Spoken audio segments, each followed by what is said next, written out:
Hey guys, welcome back to the shop. You've guessed it, we got another unboxing video. I've already jerked out the old Buck 119 and I've cut this box open. This gun is so huge, I had to call in my friend Matt to come in and help me maneuver it around my table. This is my friend Matt, he's gonna be helping me out on this video. We got a new gun here. Could you please reach it to me there, Matt? Yeah, careful, Teddy. Like he just said, be careful. She's a heavy one. And before we start this video, I've had a lot of people come in down here to shop since I've been selling firearms. A few of these people has asked me my least favorite. The one gun, and I'm not just saying because I've never owned this gun, I'm saying from experience. I owned one of these years ago, and I promise you I'll never own another one unless I have talked about buying one just to put on my grinder and watching it dissolve and make it go away. Because this gun right here, I have no respect. Absolutely hate these. If they quit making them 5 years ago, I feel like the world will be a better place. And I'm going to open this and I'm going to be explaining it to you guys why I feel like the world would be a better place if these wasn't even in production. So, little backstory. I bought one years ago, never had one. Seen them in the stores, thought they looked cool. This one actually comes in a metal like case. It's got a little lock on it. Mine didn't come in this. I promise you it didn't. Mine come in just a cardboard box. Even though I bought it new, this must be something new. I guess these have gone up a little bit since I bought mine, and I guess this is why you're now paying for this little strong box. I'm not gonna, the customer, the guy that bought this, he watches these videos, so I'm gonna try to be polite. But they come in a little like safe, and that's good if you got little fingers, little tricycle motors running around your house. This isn't a bad idea. Lock your guns up, put a lock on your firearms, keep your little kids' fingers off that trigger. But anyway, comes with the manual. It's a glossy. Right out of the gate, I hate the manual. Comes with a set of keys for this lock box, which with a fingernail file, I could probably get into it pretty damn quick. Like I said, I'm gonna try to be nice. To the, I would say meat and potatoes, but I don't know. Focus. There you go. Good camera. But anyway, we've got the North America Arms chambered in 22 Magnum. And the reason, if they stopped making these 5 years ago, I wouldn't be disappointed. The reason I feel that way coming from someone that previously owned one of these. Let me take a step back real quick. I've got several customers that come in down here, and several people carries these in their pocket. No bueno. The reason I didn't like mine, the reason I don't take these serious, I treat this as a novelty firearm, because for what this cost, you can buy a really good semi-automatic in a 9mm or even in a revolver, say a 32 or 38 special equivalent with a full frame with a lengthier barrel. You can buy that for what you get for one of these. You could buy one of those. And this right here, in my opinion, gives people false hope, false protection. Now, let me rephrase that. If you're in the woods or if you're out walking in your yard and you see a little water snake or black snake, copperhead, rattlesnake, if you see something and you're some distance away, pull this out. Shoot that copperhead, shoot his head off, shoot him in half, whatever you want to do. This is going to do that. You're going to feel like the king of your domicile if you pull this out on a snake in your yard or a little field mouse or field rat. You're going to be the man. You're going to probably even impress your wife because you pulled your pea shooter out of your pocket and you shot its head off. Congratulations. Now, put yourself in a situation where you're in your local Dollar General and your neighborhood crackheads is in there and they're all methed up, or they're just in a hurry.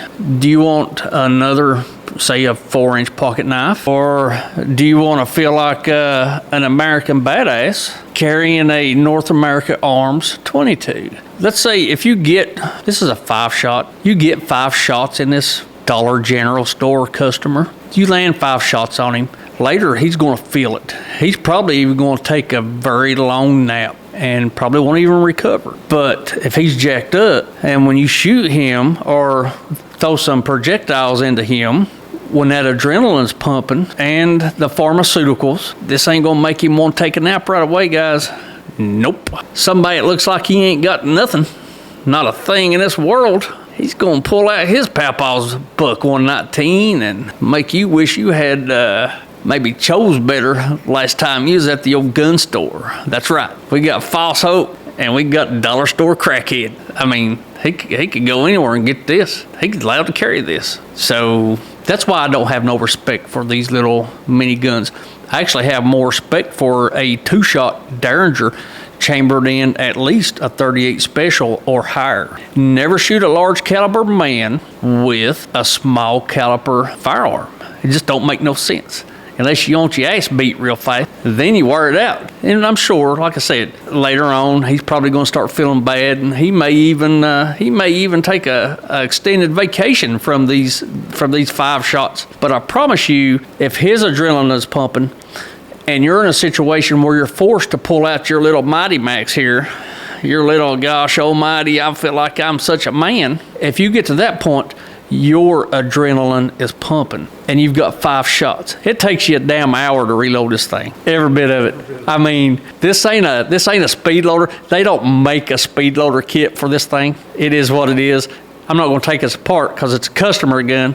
You push a pin, you pull it out, you pull the cylinder out, you do the wooba wooba, and then you stick it back in there. And mind you, the dollar store ninja, when all this started, he's maybe 6 feet away from you. So I've got a stub nose 38 Taurus. I know, bottom of the barrel, cheap gun. $200 is what I gave for it on the used market. It's even hammerless, so it's a real extra piece of crap. But I promise you, at 10 yards, I may not hit dead center of a 3-inch circle, but by the time I get to the 3rd, 4th, 5th, 6th shot, I'm close enough to where, and that 38 caliber round is going to be close enough to dead center of a 3-inch target to where you're going to want to make some life choices. Maybe think about going back to school. Maybe think about, trying to get out and get you a career rather than pursuing me after those 2 shots, because I may not be the best shot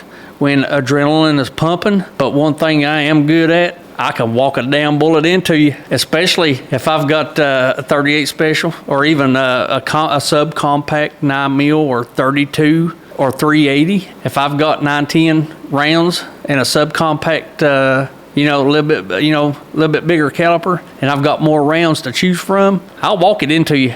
I promise you that. Like I said, I'm not dead-eye Dick, but after that 2nd round, when I get my bearing, you're going to be hurting. That's what you have to look at whenever you're carrying something like this little pocket rocket right here. This is a 22 caliber, which this is a 22 Magnum, which means you could shoot everything from 22 shorts all the way up to 22 Magnum. It'll fire those. This is a snake getter. Carry it in your pocket, walk through the woods, go dig your ginseng, go check your old moonshine steel with your little pocket rocket. Things go bump in the night. Hear something outside your domicile. You're walking through a crackhead Dollar General. You know how it is. You've all been there. Probably got 3 or 4 of them in your neighborhood. At least. You're walking through there, you don't never know what the other guy's got when he ain't got a tooth in his damn head and he ain't got nothing but evil between his ears. You gonna get him off of you with a 22 Magnum? Nope. Give me a sharp stick, bud. I'll take a sharp stick over this, because with a sharp stick, I'm not gonna pull it on him. I'm gonna keep my mouth shut and I'm gonna hope he passes me on by. If I've got something like this little 5-shot encouragement tool, I'm going to think I'm better than what I really am. Then old Dollar General frequent flyer, he's going to get upset at me because I just showed myself, because I feel like I've got a gun in my pocket. I'm armed to the T, and I could take on any 3rd world country, but I make him upset, and he comes at me with lightning speed like I've never seen before. 5 feet closes in pretty fast. When your adrenaline goes up, what are you going to do? You going to pull out the little pocket rocket and make him take a nap? I don't think so. You going to piss him off. I mean, in the long run, he's going to have a bad day if you get him with one of these. That's true. Anybody would have a bad day. But for what you could pay for one of these, buy you something with a little bit of giddy up and go, a little bit bigger diameter to really make them consider life choices. Make them understand their frustration and anger with you ain't worth it. And that's all That's what it's all about. It ain't about taking nobody out. It's not about ending someone's life. What these are about, these are supposed to be about self-protection. You ain't going to invade nobody, no foreign country with something like this. This is about getting somebody off of you politely, telling them to leave you be. You've had enough. This is your had enough tool. Are these tools right here loud enough and aggressive enough to make that crackhead reconsider? I don't think so. I hate to keep picking this up, but give me my buck 119 before I could buy a lot of these before I buy this right here. And if I've got this on my side, I ain't going to open my trap. I want to stand there as quiet as a church mouse. I want to give you time, let you get on out the door. I'm gonna let you beat your old lady. That's right. I'm gonna let you beat your old lady. You guys are gonna leave. You guys are gonna flee the scene. It ain't none of my business. But if you got one of these in your pocket, that might make me be the kind of person that steps up and says, hey, keep your hands off her. And then he's gonna whip out this right here that I'm gonna wish I'd never seen them. I'm gonna wish that day I didn't go to the Dollar General. But I want to be putting up some specs of this. No offense to the guy that bought this. He's a great dude. This ain't his only firearm. He's just replacing this because a crackhead stole his previous one. That's right. It happens. Like always, thanks for watching, guys. Crack me up, man. Man. I had one of them for about 3 months, bud, and I couldn't wait to get rid of it. I know right then I bought the wrong gun.